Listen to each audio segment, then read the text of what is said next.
Conheça agora as 5 mentiras que você acreditava até hoje.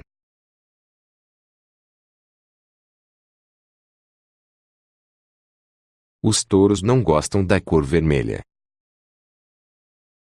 Na verdade, os touros não ficam irritados com a cor vermelha.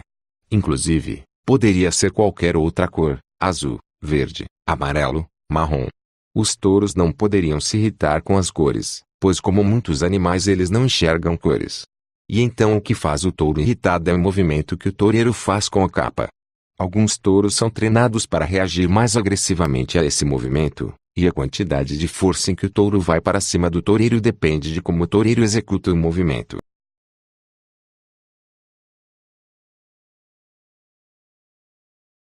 Dedos enrugados. Quando ficamos mais de 10 minutos debaixo de água, a palma de nossas mãos e, especialmente, os dedos, começam a enrugar.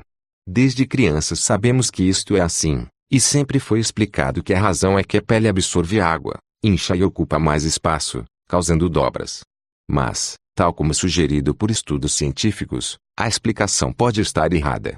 O verdadeiro motivo dos dedos ficarem realmente enrugados se deve ao fato de que nossa espécie se evoluiu e desse modo os nossos dedos ao ficarem em contato com ambientes molhados eles enrugam para que nosso corpo não deslize em uma superfície molhada.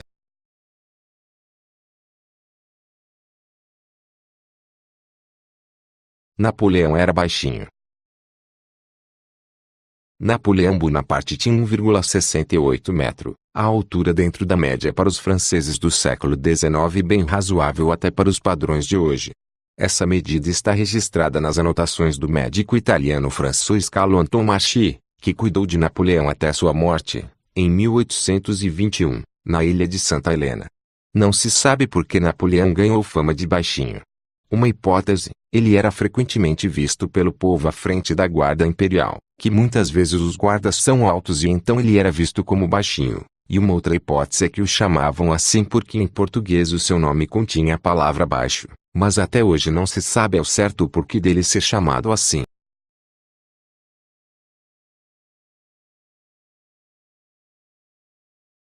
Só usamos 10% do nosso cérebro. Um dos mitos mais conhecidos sobre o cérebro é o de que utilizamos apenas 10% de sua capacidade. É uma ideia atraente, pois sugere que poderíamos ser muito mais inteligentes, bem-sucedidos e criativos se conseguíssemos aproveitar os outros 90% que podemos estar desperdiçando.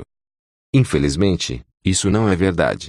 Não é bem claro a que se referem esses tais 10% de uso. Se a afirmação se refere a 10% de regiões cerebrais, é fácil de ser refutada. Usando uma técnica chamada imagem de ressonância magnética funcional, neurocientistas podem identificar as partes do cérebro que são ativadas quando uma pessoa faz ou pensa em algo. Uma simples ação, como abrir e fechar a mão ou dizer algumas poucas palavras, requer uma atividade de muito mais de 1/10 parte do cérebro. Mesmo quando se supõe que a pessoa não está fazendo nada, o cérebro está trabalhando bastante, controlando funções como respiração, atividade cardíaca e memória. Então é o contrário do que muitos dizem, nós por dia usamos 100% do nosso cérebro.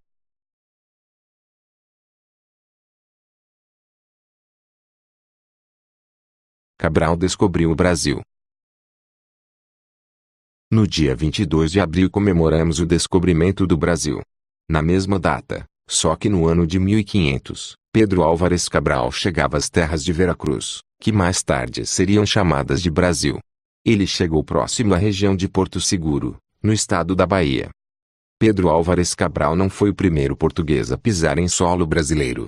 Na verdade, quem fez isso foi Duarte Pacheco Pereira, um navegador militar. Em 1498 ele foi designado por Dom Manuel I para uma expedição secreta para reconhecer as zonas situadas além da marcação de Tordesilhas. A expedição dele partiu do arquipélago de Cabo Verde e chegou em algum ponto da costa entre o Maranhão e o Pará.